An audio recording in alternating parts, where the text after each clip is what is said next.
what makes one of these better than another one? I mean, if there's a billion different options out there. Yeah. And I think in terms of supplements, broadly speaking, probiotic is probably the most complicated. Yeah. For the reasons we've discussed and for more, because now you're trying to take all this information about what these strains are doing and deliver it into a product that actually can work. So the core kind of 4 points: strain, we've covered that. Dante went in detail. Dose, I think going into the details of that would be a little boring, but just know that it's not enough that the right strain is in there. It has to be in a dose that's been studied to have effect.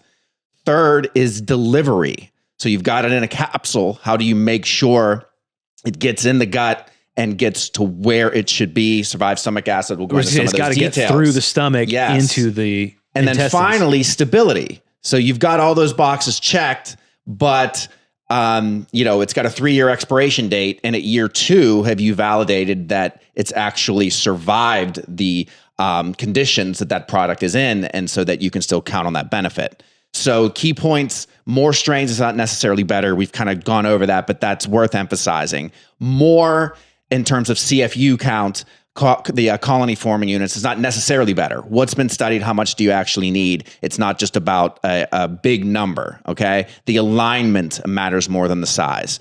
So we kind of, like I said, went over strain and dose. Next is delivery. Yeah. Okay. Whenever you have a product in a capsule, it has to survive stomach acid, bile, and enzymes in the gut, because the real activity is occurring in the small intestine. So when ours uses, and a good product uses, a delayed release capsule that ensures that it can survive that stomach acid. Okay. Next is the stability. Okay. And I think here it's critical to touch on the refrigeration aspect. That continues to be, something that pops up. Refrigeration is not necessarily bad.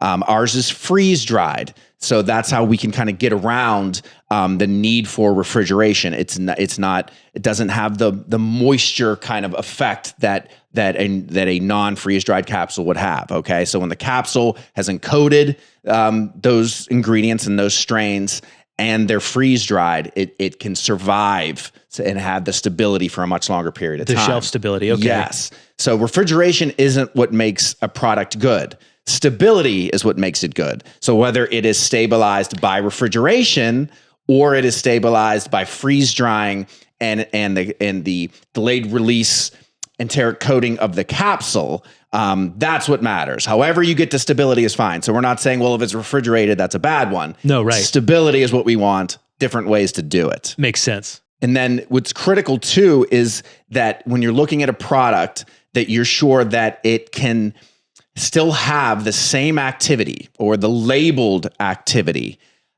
at expiration date. So ours are tested at and beyond expiration. And that is a critical part. So you can check every box. It's got good capsule formation in terms of that it can survive stomach acid. It's got the right strains. It's got the right dose.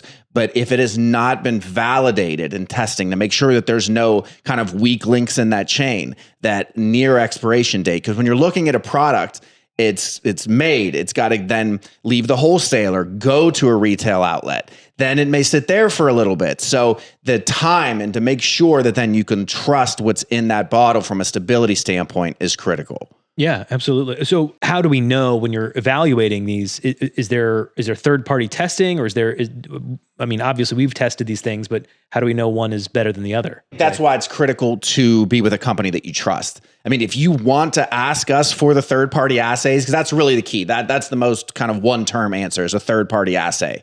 You can't necessarily trust, you want an independent, third party, just meaning an independent verification of what's in there by a lab that's testing all sorts of different things. So it's hard for you to walk into a store that has 5 different probiotics listed and look at all these assays, but just know, again, that's why it's critical if you're with a company that you can get access to those, because that's really what it's all about. It has to be third-party assayed, not just at manufacture. Again, back to the stability part. Has it been shown that a previous lot nearing expiration still has activity that matches what's on the bottle?